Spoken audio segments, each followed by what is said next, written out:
Le jazz, il a toujours fait partie de ma vie, parce que la musique a toujours fait partie de ma vie, étant donné que ma mère est elle-même musicienne, et que depuis même le moment où elle était enceinte de moi, elle m'a fait écouter plein de disques, et puis depuis ma naissance, j'ai vraiment baigné dans la musique. Et puis on avait cette manière de communiquer toutes les deux, mère-fille, en chantant, avant même que je sache parler. Et du coup, j'ai vraiment grandi avec de la musique autour de moi, et notamment du jazz, parce qu'elle en écoutait beaucoup.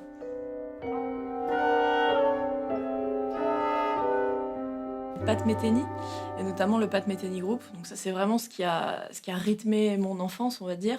Je peux citer aussi la chanteuse Björk, qui m'a vraiment énormément influencée de sa manière d'aborder la musique un peu à 360 degrés, que ce soit dans l'aspect visuel, et puis dans le côté très léché de ses productions, et puis dans sa voix qui est complètement extraordinaire. J'ai été aussi beaucoup influencée notamment par les chanteurs de jazz qui avaient cette approche de la voix qui n'était pas uniquement vocale mais aussi assez instrumentale. Puis évidemment tout ce qui est musique de film, ça c'est quelque chose assez tôt dans la vie, on est confronté à cette musique, et moi ça m'a tout de suite parlé.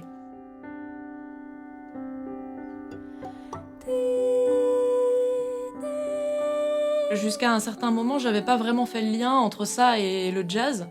Et ce lien, il est arrivé quand j'ai eu l'occasion de travailler avec Karine Bonnefoy, qui est une grande pianiste et compositrice, et qui a notamment l'habitude de beaucoup travailler ce matériel orchestral. Et donc j'ai eu la chance de faire partie de son orchestre le temps d'une tournée en Afrique du Sud. Et la rencontre avec sa musique, ça a vraiment déclenché quelque chose en moi, que c'était possible en fait de concilier l'écriture orchestrale et le jazz. Il y a eu ce genre de déclic de ok, c'est ma vocation, elle est là, c'est ça que j'ai envie de faire, et j'ai envie moi-même de monter mon propre orchestre. Et profonde. Alors je sais pas si je vais réussir à utiliser vraiment 3 mots, mais disons qu'il pourrait y avoir un mot qui serait on va dire onirique, évocateur, cinématographique, pour l'aspect assez visuel et narratif que j'aime à mettre dans ma musique. Je dirais aussi assez foisonnant, parce que c'est vrai que voilà, j'ai cet amour des grandes formations, et même quand j'écris pour des plus petites formations, j'aime bien qu'il se passe beaucoup de choses. J'ai toujours un peu cette conscience de l'orchestration qui me vient en tête quand j'écris de la musique.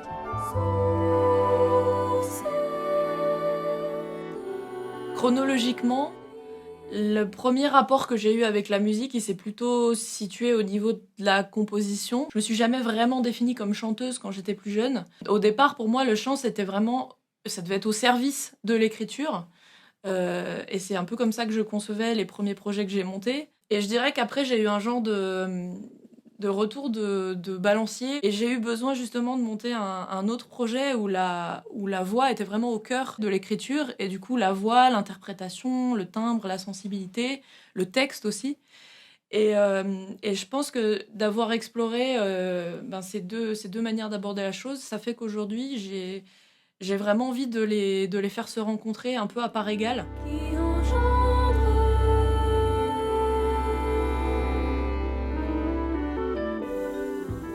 On a vraiment pensé le programme comme un genre de narration générale. On a réussi à assez bien articuler chacun de notre univers avec celui des autres. Et finalement, je trouve qu'il y a quand même une espèce de patte commune. Rituel, en plus, c'était un programme qui était spécifiquement axé sur la voix. En tout cas, il y a ce chœur de 4 chanteurs et chanteuses qui était mis en avant dans l'instrumentation. Et avec Leïla aussi, c'était intéressant d'être deux chanteuses à qui on a donné la possibilité d'écrire, parce qu'on a une manière du coup, de développer le vocal qui est pas forcément celle d'instrumentiste. C'était intéressant en tout cas d'avoir ces différentes approches du vocal qui étaient réunies au sein de ce programme. La suite, pour moi, ça va être de faire tourner la nouvelle création dont je parlais de mon orchestre, qui s'appelle Ville Totale. Elle a la particularité d'avoir été écrite en 3D sonore, donc en son immersif. C'est un dispositif technique qui permet en fait au public d'être vraiment au cœur de la musique, de souligner toute l'écriture, et puis émotionnellement de rendre le rapport avec le public encore plus fort et encore plus intime. Obligeant la lune.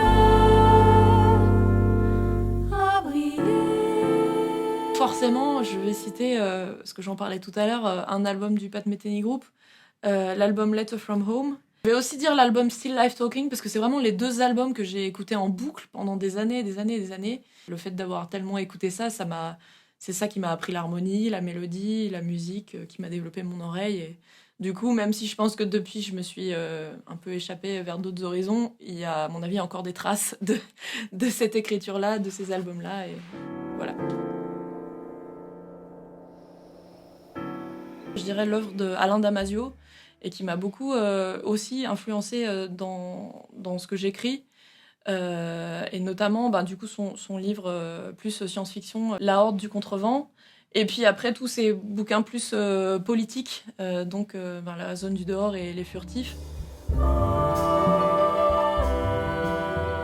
Il vaut mieux avoir des remords que des regrets, dans le sens où il vaut mieux faire les choses, quitte à prendre des risques, quitte à se planter, quitte à se dire « Ah, je sais pas si j'ai bien fait », mais en fait, si, on a bien fait, parce que juste on l'a fait.